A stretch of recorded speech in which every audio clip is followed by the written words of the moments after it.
Hello. मैंने पिछले chapter में बतलाया है कि व्यंजन वर्ण 4 प्रकार के होते हैं, जिसमें पहला है स्पर्श व्यंजन या स्पर्श वर्ण। इसके बारे में मैं बतला चुका हूँ। अब दूसरा अंतस्थ वर्ण। अब मैं अंतस्थ वर्ण के बारे में बतलाने जा रहा हूँ।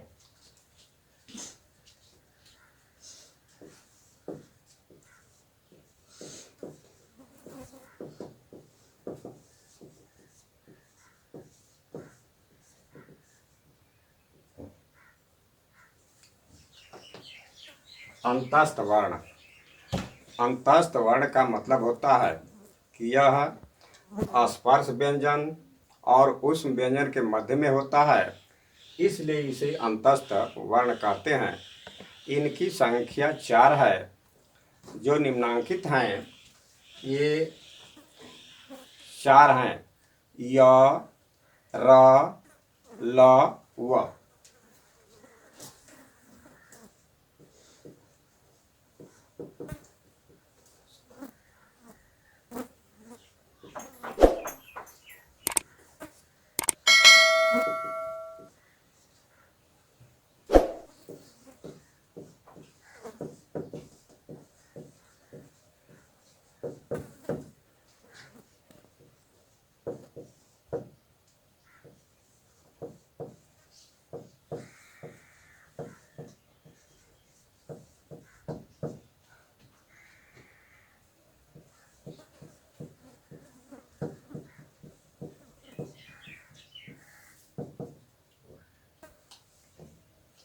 अंतस्थ वर्ण। अंतस्थ वर्ण की संख्या 4 है। ये हैं य, र, ल, व। इन 4 वर्णों का उच्चारण किससे होता है, अब मैं बतलाने जा रहा हूँ। इन 4 वर्णों का उच्चारण जीभ, तालु, दांत और ओठ से होता है। ये वर्ण पूर्णतः स्वर नहीं होते। ये चारों अंतस्थ व्यंजन अर्ध स्वर कहलाते हैं। अब तीसरा मैं बतलाने जा रहा हूँ, ऊष्म वर्ण।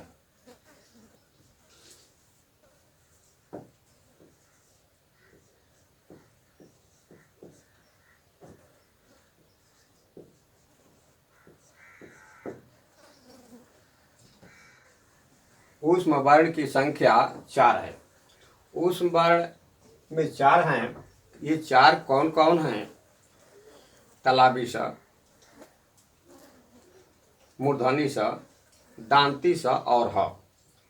ये 4 वर्ण जो हैं ऊष्म वर्ण कहलाते हैं, क्योंकि इन वर्णों के उच्चारण में भीतर से बाहर की तरफ गर्म वायु निकलती है, यानी इनमें हकार जैसी ध्वनि उत्पन्न होती है, इसलिए इसे ऊष्म वर्ण कहते हैं।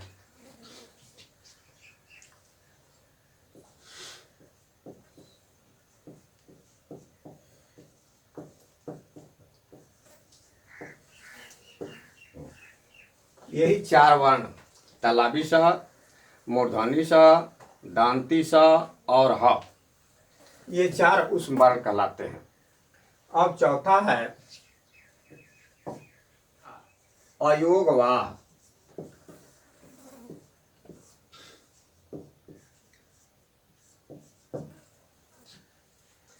अयोगवाह अनुस्वार और विसर्ग जो है, ये 2। देखो, यहाँ अनुस्वार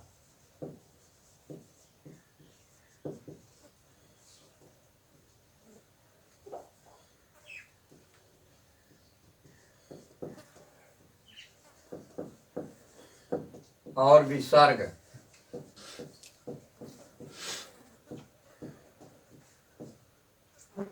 ये दोनों अनुस्वार और विसर्ग, ये दोनों अयोगवाह कहे जाते हैं। अयोगवाह कहने का कारण क्या है, ये मैं बतलाने जा रहा हूँ। अनुस्वार और विसर्ग ये दोनों क्यों अयोगवाह कहे जाते हैं?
अनुस्वार और विसर्ग, जिसे जिह्वा मूली क ख और उपध्मानीय प फ, ये चारों वर्ण अयोगवाक कहे जाते हैं। अब इनके अयोगवाक कहने का एक कारण है कि इनका प्रत्याहार सूत्रों में कोई योग नहीं होता है, किंतु ये प्रयोग का निर्वाह करते हैं। अब ये व्यंजन वर्ण के बारे में मैंने बतलाया। अब मैं बतलाने जा रहा हूँ उच्चारण स्थान के बारे में। अब मैं उच्चारण स्थान के बारे में बतलाने जा रहा हूँ। मुख के जिस जिस स्थान से जिस जिस वर्ण का उच्चारण होता है उसे उस वर्ण का स्थान उच्चारण स्थान कहलाता है। जैसे अ,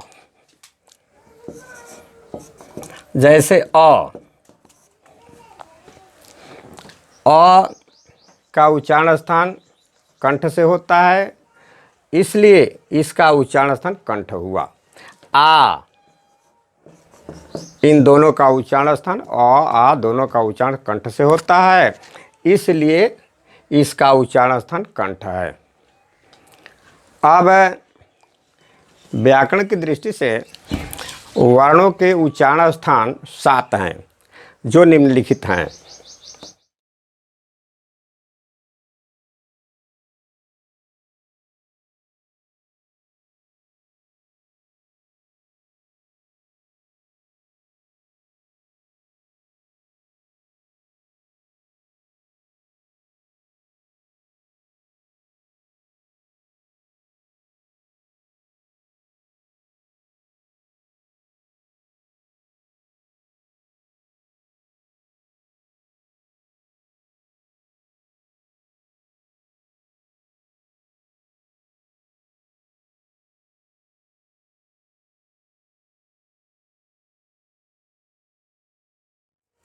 हाँ, वर्णों के उच्चारण स्थान 7 हैं, जो निम्नांकित हैं। पहला है कंठ,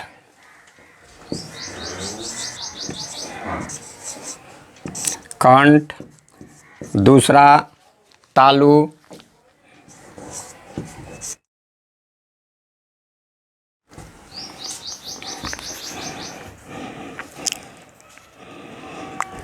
तीसरा मूर्धा,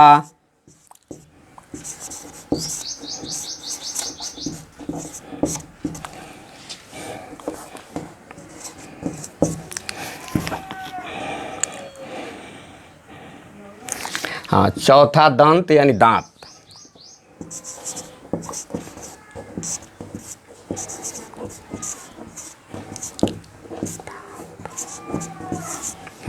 पांचवा ओष्ठ,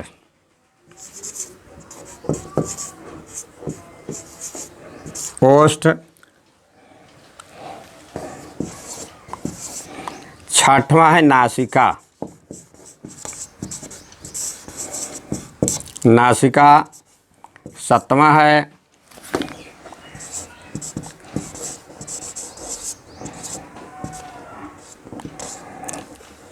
जिह्वा मूल। यही वर्णों के उच्चारण स्थान 7 हैं। पहला कंठ, दूसरा तालु, तीसरा मूर्धा, चौथा दंत यानी दांत, पांचवा ओष्ठ, छठवां नासिका यानी नाक, और सातवां होता है जिह्वा मूल। ये उच्चारण के 7 ये स्थान हैं। अब मैं बतलाने जा रहा हूँ कि अकुह विसर्जनीयानाम कंठः।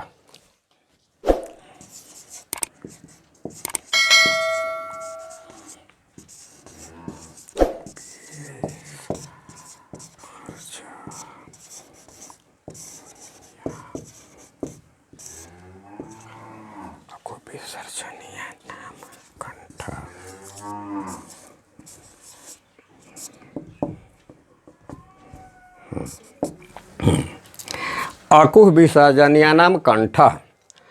अ का मतलब होता है कि अ आ, कु यानी कवर्ग, कवर्ग यानी क ख ग घ अंग, ह और विसर्ग का उच्चारण स्थान कंठ है।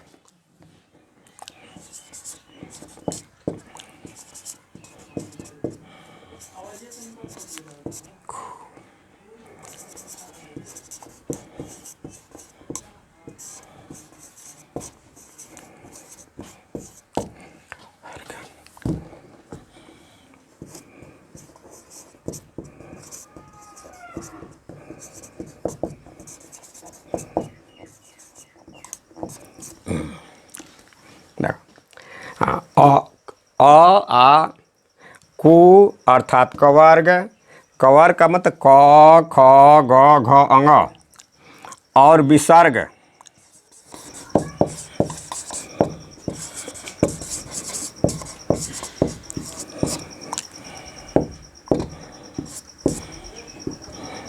विसर्ग का उच्चारण स्थान कंठ से होता है।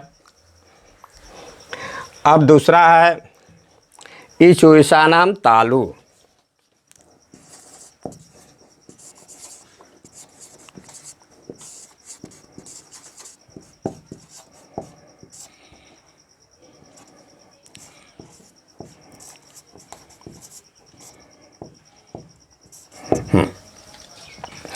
ईशुईशानाम तालु, ईशुईशानाम तालु का अर्थ है ह्रस्व ई, दीर्घ ई, चू अर्थात चवर्ग, चवर्ग का मतलब च छ ज झ य और तालाबी स का उच्चारण स्थान तालु है।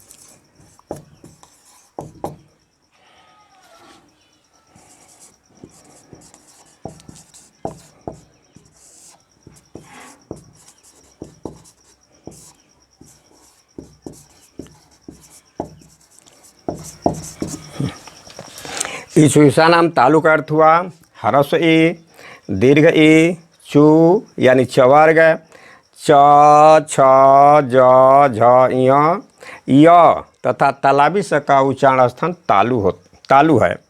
तालु से बोलने के कारण ही इसे तालव्य भी कहते हैं।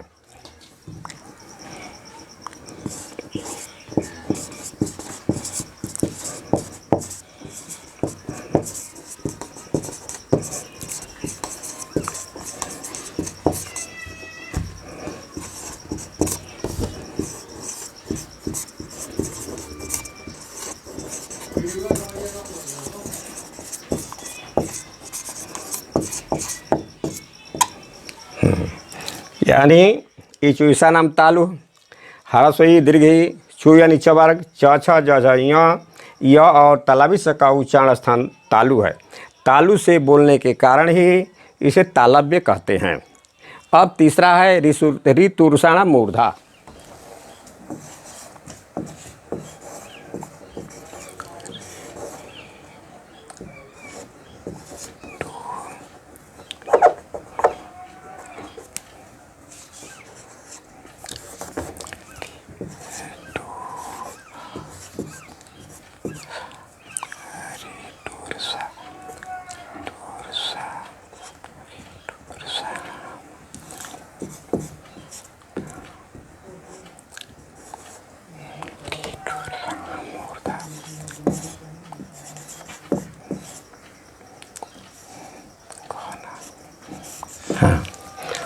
तीसरा है ऋतुरूषाणाम मूर्धा। री दो होता है ह्रस्व, री दीर्घ री। टू अर्थात टवर्ग यानी ट ठ ड ढ अण।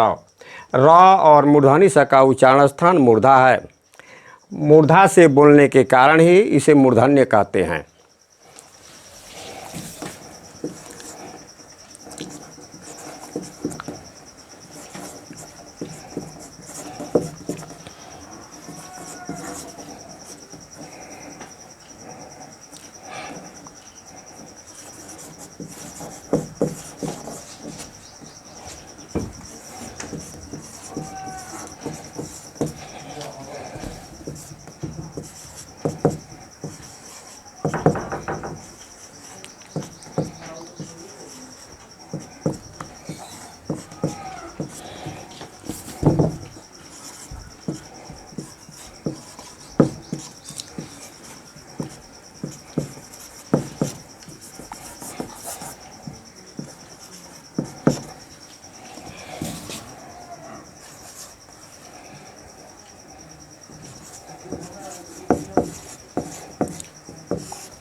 ऋतुषाण मूर्धा री ह्रस्वरी दीर्घरी टू अर्थात टवर्ग ट ठ ड ढ ण र तथा मूर्धन्य स का उच्चारण स्थान मूर्धा है। मूर्धा से उच्चारण होने के कारण ही इसे मूर्धन्य कहते हैं।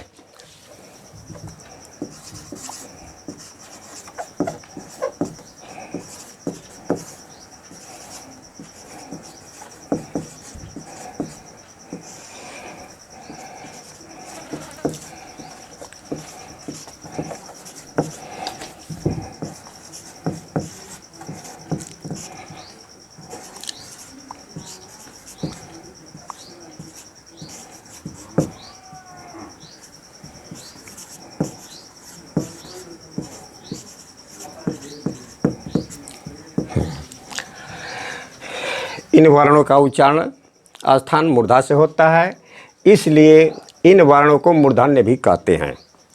चौथा है री तुलसानाम दंताः।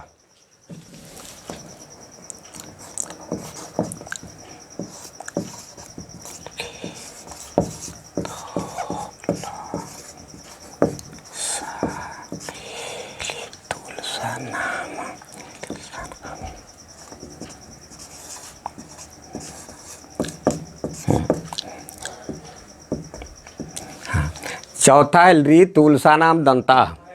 ली तू यानी तवर्ग त थ द ध न ल तथा दांती स का उच्चारण स्थान दांत से होता है, इसलिए इसे दंत भी कहते हैं।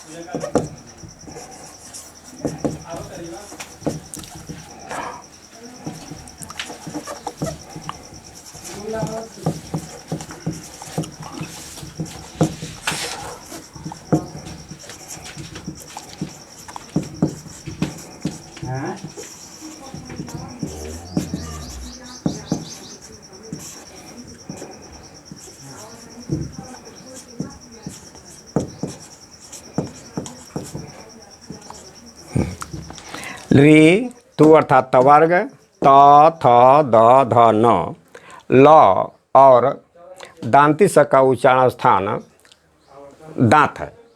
दांत से उच्चारण के कारण इसे दंत भी कहते हैं। अब पांचवा है उपदमनीय नाम ओष्ठव।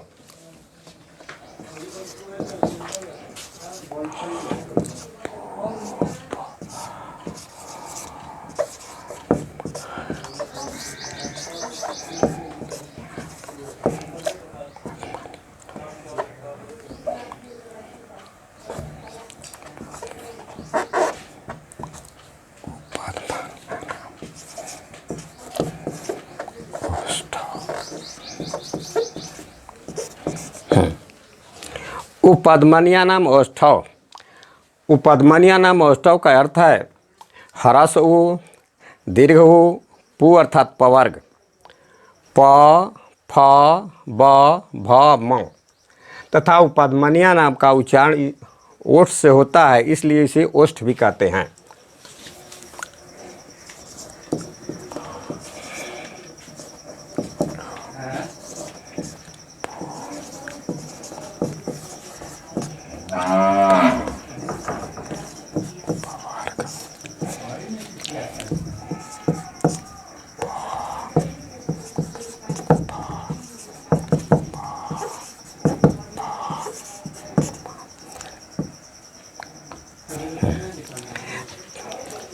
हाँ, इनका उच्चारण स्थान ओठ से होता है, इसलिए इसे ओष्ठ भी कहते हैं। छठवां है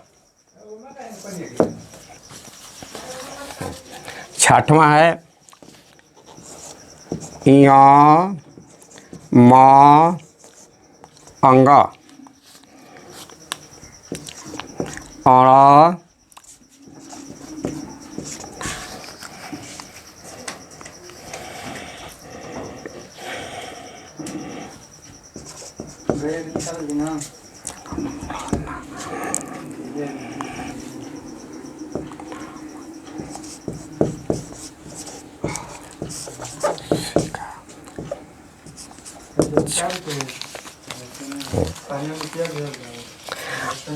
स्पर्श व्यंजन के जो अंतिम पांचों वर्ण हैं उनका उच्चारण नाक से भी होता है। जैसे य, म, अंग, अण, न का उच्चारण स्थान नाक से भी होता है।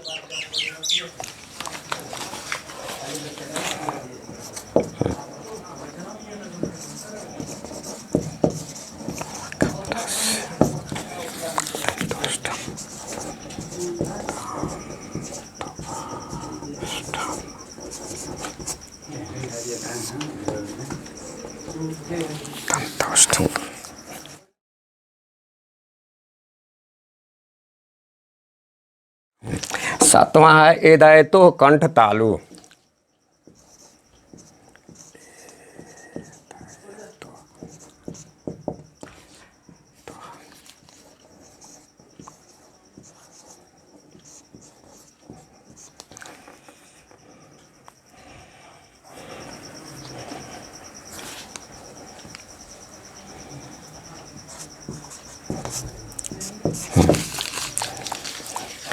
ए आय का उच्चारण स्थान कंठ और तालु है।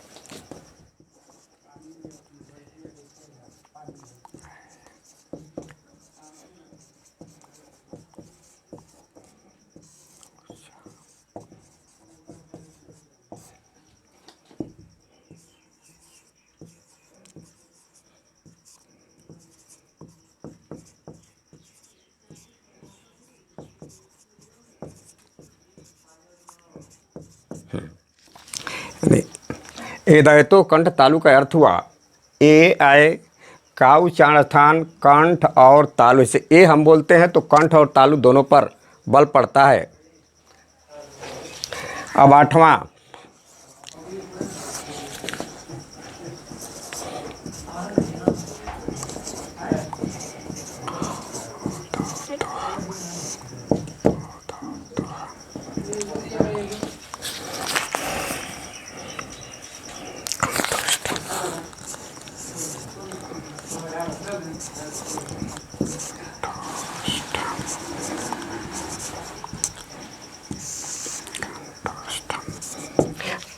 आठवां नंबर पर है ओ दौतो कंठोष्ठम, यानी ओ औ का उच्चारण स्थान कंठ और ओठ दोनों है।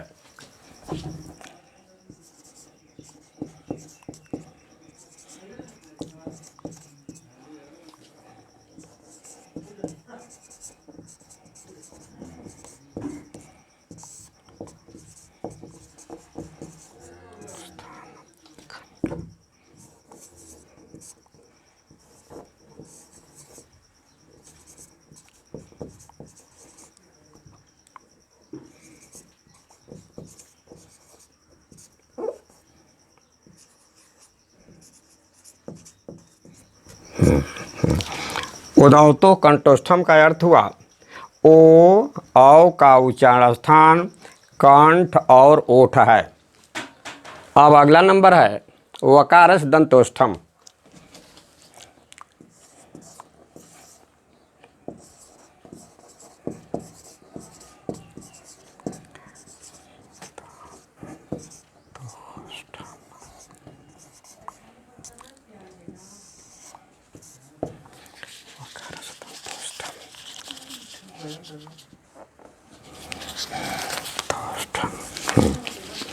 वकारस दंतौष्ठम, व का उच्चारण स्थान दांत और ओठ है।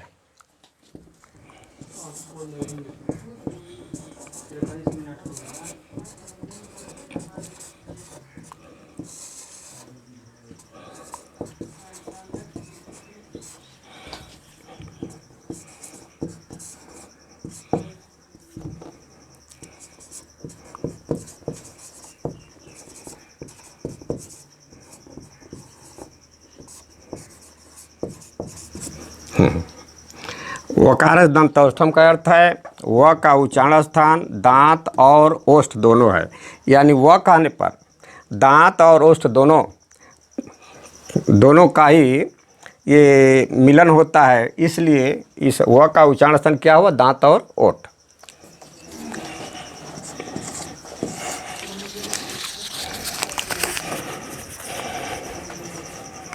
हाँ, नासिका अनुस्वारस्य।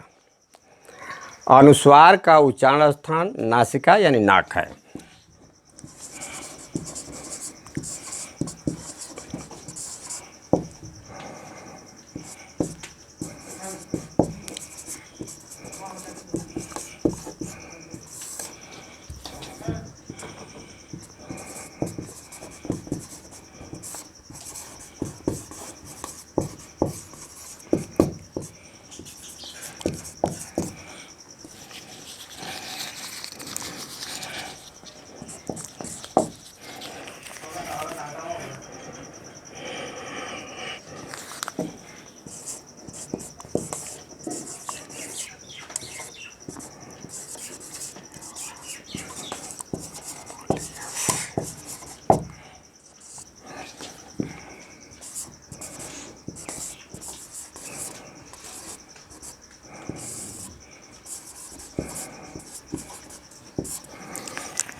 जिह्वा मूल्यस्य जिह्वा मूलम, जिसे मैं अगले चैप्टर में बतलाऊंगा।